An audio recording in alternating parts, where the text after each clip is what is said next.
రక్షణ గురించే కాదమ్మా, చాలా విషయాలు మాట్లాడొచ్చు. ఈ పాయింట్ పైన కూడా వెంకటరమణ శర్మ గారు జాయిన్ అవుతున్నారు, దర్శనం ఆధ్యాత్మిక మాసపత్రిక చీఫ్ ఎడిటర్. నమస్తే అండి, వెల్కమ్ టు వార్. శర్మ గారు, అంటే ఇప్పుడు మనం చూస్తున్నాం విపరీతమైన భక్తి పెరుగుతోంది, హైందవ సంఘాలు అంటూ రకరకాల ప్రమోషన్స్ అనుకోవచ్చు, మార్కెటింగ్ స్ట్రాటజీస్ అనుకోవచ్చు, ఏమైనా అనుకోవచ్చు, కొంచెం క్రేజ్ పెంచుతున్నారు. వీటి వల్లే భక్తులు వెళ్తున్నారు మూర్ఖత్వంగా అంటున్నారు. మీరేం చెప్తారు దీని గురించి?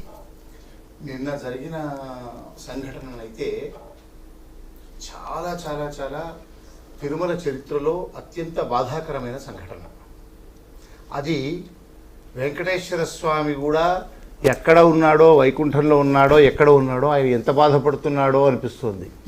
నా పేర భక్తి పేర నా పరిపాలకులను చెప్పుకునే వీళ్ళు, నా పరిపాలన చేస్తున్న అధికారులు అనుకునే వీళ్ళు, నా పాలక మండలిని పాలిస్తున్న వీళ్ళు నా పేరు చెప్పుకొని ఇన్ని దౌర్భాగ్యాలు, ఇన్ని నికృష్టాలు, ఇంత నీచమైనటువంటి చర్యలు తీసుకుంటూ నా భక్తులను నా కళ్ళ ముందరనే చంపేస్తున్నారా అని వెంకటేశ్వర స్వామి బాధపడుతున్నాడు, కుమిలిపోతున్నాడు.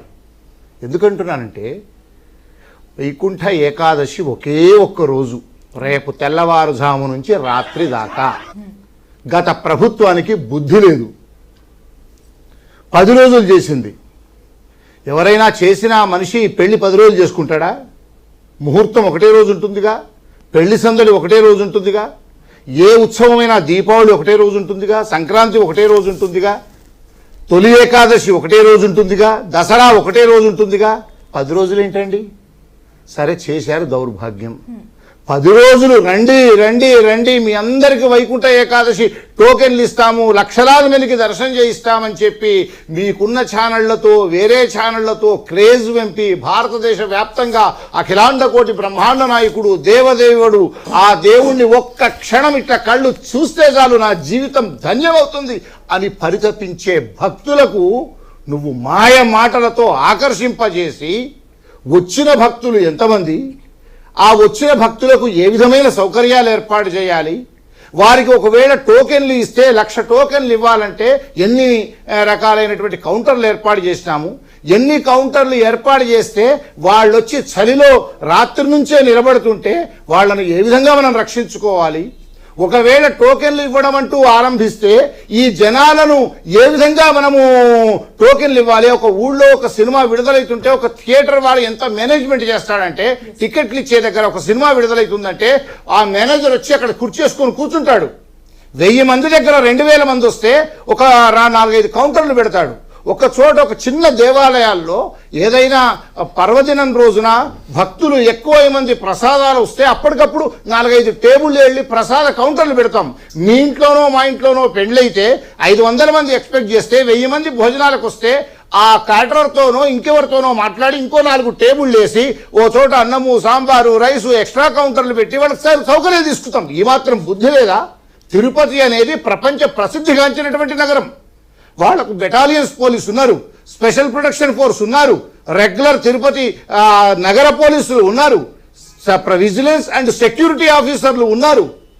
ఇంతమంది ఉండి ముఖ్యమంత్రి ప్రయంగా చొరవ తీసుకుని ఒక టీవీ అధినేత, ఒక భక్తి ఛానల్ నడుతున్న ఒక అధినేత చాలా విశాలమైనటువంటి పరిజ్ఞానం కలిగిన వాడిని పెడితే ఇంకా భక్తులకు బాగా సౌకర్యం కలుగుతుందని ముఖ్యమంత్రి ఏరి కోరి పెట్టుకుంటే 1,00,000 మందో 2,00,000 మందో 10 లక్షల మందో వస్తే ఇన్ని కౌంటర్లు పెడితే ఇన్ని కౌంటర్ల ప్రజలను మనం ఏ విధంగా అంచనా వేయాలి?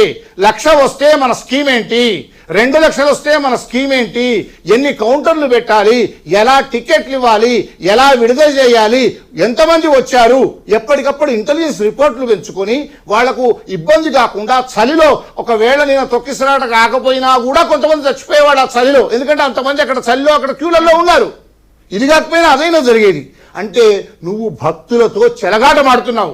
వైకుంఠ ఏకాదశి 10 రోజుల దర్శనాలంటూ ఏదో లక్షలాది మంది కల్పిస్తున్నామని చెప్పి లక్షలాది మంది ఆకర్షింపజేసి రప్పించి వాళ్ళ ప్రాణాలతో చెలగాటమాడుతుంది తిరుపతి దేవస్థానం. శర్మ గారు, మీరు స్టార్టింగ్ ఒక మాట అన్నారు, వెంకటేశ్వర స్వామి బాధపడుతున్నారని. కానీ వెంకటేశ్వర స్వామికే లడ్డు విషయంలో కోపం వచ్చింది, అందుకే ఇలా చేస్తున్నారని ఒక పార్టీ మాట్లాడుతుంది. అమ్మ దౌర్భాగ్యం అమ్మ అది. అంటే నువ్వు కోరుకున్నావా ఇది వాడు తప్పు చేసిన కనుక ఇలా చావాలని కోరుకున్నావా అన్నవాడి బుద్ధి ఏముంది? అంటే ఏదో ఒకటి అపచారం జరగాలి, ఇలాంటి దుర్ఘటన జరగాలని వాడి ఉద్దేశమా? ఓ 10 మంది చావాలని ఉద్దేశం. వాడి ఉద్దేశం అన్నవాడు ఎవడో, ఆ పార్టీ వాడు ఎవడు, ఇది తయారు చేసింది ఎవరు, ఈ టోకెన్లు పెట్టింది ఎవడు, ఏ ఘనుడు, ఈ 10 రోజులు చేసింది ఎవరు? 2022లో ఒక్కరోజు ఉండాలి అని కొన్ని యుగాలుగా వైకుంఠ ఏకాదశి ఆ రోజు తెల్లవారుజామున దర్శనం చేసుకుని రాత్రి దాకా ముగించేది 10 రోజులు పెడతాడు. కూడా బుద్ధి లేని వాడు పెట్టాడు. ఆనాడు ఆగమశాస్త్ర పండితులు, ఆనాడు తిరుమల తిరుపతి దేవస్థానంలో పూర్వ కార్యనిర్వహణాధికారులు, అక్కడ పనిచేసిన పాలక మండలి సభ్యులు అందరూ కూడా అడ్డుకుంటే నువ్వు ఏకపక్షంగా 10 రోజులు ఎలా చేశావు? శర్మ గారు, సరే ఆ ప్రభుత్వ అధికారులకి బుద్ధి లేదు, సరే మరి ఈ ప్రభుత్వ అధికారులు వాళ్ళకి ఇంకా బుద్ధి లేదు. బుద్ధి లేని వాళ్ళ ప్రక్రియను కొనసాగింపజేస్తూ దాన్ని సవరించుకోవాల్సింది ఉండే. నేను అందుకే అంటున్నా, ఒక ఘనుడైన వ్యక్తిని చైర్మన్ చేశారు. ఆ ఘనమైన వ్యక్తి చాలా గొప్పగా సాధిస్తాడని ముఖ్యమంత్రి ఇంకా ఎండోమెంట్ మంత్రి వాళ్ళంతా భావించారు. ఒక సమర్థుడైన అధికారిని పెట్టారు. పాతవాళ్లు చేసినటువంటి ఆ టోకెన్ల విధానాన్ని కానీ 10 రోజుల దర్శనాలను కానీ సంస్కరించి ఎన్ని లక్షల మంది వస్తే ఏ విధమైన స్కీమ్ ప్రకారం మనం దర్శనాలు ఏర్పాటు చేయాలి అని, ఎప్పటికప్పుడు వచ్చిన వాళ్లను ఏ విధంగా మేనేజ్ చేయాలని, ఆ డిజాస్టర్ మేనేజ్మెంట్ కానీ, ఒకవేళ తొక్కిసలాట జరిగే అవకాశం ఉంటే ఏం చేయాలని కానీ కింతనన్న ఆలోచన చేశారా? ఆర్భాటాలకు పోయారు, ప్రెస్ కాన్ఫరెన్సులు పెట్టారు. వివిఐపీలందరికీ, తెలిసిన వాళ్ళందరికీ, న్యాయవాదులకు, ఇంకొకళ్లకు, న్యాయమూర్తులకు, విదేశాల్లో వేరే రాష్ట్రాల్లో ఉండే మంత్రులకు, వాళ్లకు సంబంధించిన వాళ్ళందరికీ విఐపి పాసులు ఇచ్చారు. సామాన్య భక్తులకు లక్షల మందికి ఇస్తున్నామని చెప్పి వాళ్ళ కళ్ళ ముందరనే వైకుంఠానికి పంపించారు. వైకుంఠ యాత్రకు, వైకుంఠ ఏకాదశికి వచ్చిన వాళ్ళను వైకుంఠానికి పంపించారు. ఇది కేవలం మర్డర్ కేసు, ఇది హత్యా నేరం వాళ్ళందరి మీద. ఇది దీనికి బాధ్యులు ఎవరు? ఇది నిర్ణయించింది ఎవరు? ఇన్ని లక్షల మందికి అవగాహన లేకుండా నేను టోకెన్లు ఇవ్వలేని పరిస్థితిలో ఉన్నా, నేను ఇంతమందికి సక్రమంగా టోకెన్లు ఇవ్వలేని, నేను నిర్లక్ష్య పూరితమైనటువంటి వైఖరితో ఉన్న, అసమర్థతతో ఉన్న నేను ఎవరినైతే ప్రకటించారో అతను మొదటి ముద్దాయి. అది చైర్మనా, పాలక మండలి చైర్మనా, ఈవోనా, జేఈఓనా, చీఫ్ విజిలెన్స్ అండ్ సెక్యూరిటీ ఆఫీసరా, దేవాదాయ శాఖ మంత్రి. తర్వాత ఈ నిర్ణయం తీసుకున్నాడు చూడు, రాత్రి నుంచి పొద్దుటి దాకా మీరు క్యూలలో ఉండండి, తెల్లవారి మీకు టోకెన్లు ఇస్తాం, ఇన్ని కౌంటర్లు పెట్టాం, ఇన్ని లక్షల మందికి నిర్ణయం తీసుకున్నాడు చూడు అసమర్థుడు. అది ఒక్కళ్ళ ఇద్దరా, వ్యవస్థనా, అధికారుల?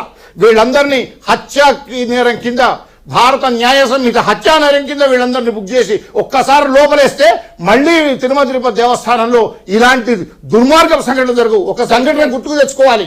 2014లో అధికారంలోకి రాగానే ముఖ్యమంత్రి చంద్రబాబు నాయుడు గారు గోదావరి పుష్కరాలు వస్తే 2015లో ఒక సినిమా దర్శకుడి చేత అద్భుతమైనటువంటి పుష్కరాల ఏర్పాట్లు చేస్తున్నామని చెప్పి ఒక షూటింగ్ చేసి గేట్లని క్లోజ్ చేసి వేలాది మంది సమక్షంలో పుష్కరాల సంరంభం చేస్తున్నానని ఆయన కెమెరాలు, 10 కెమెరాలు పెట్టి షూటింగ్ చేయించుకుంటూ ఒక్కసారి జనంకు లోపలికి రావాలి అని చెప్పి ఆ డైరెక్టర్ సూచిస్తే గేట్లు తెరుచుకునే లక్షలాది మంది లోపలికి వస్తే ఆనాడు ఎంతమంది చనిపోయారమ్మా?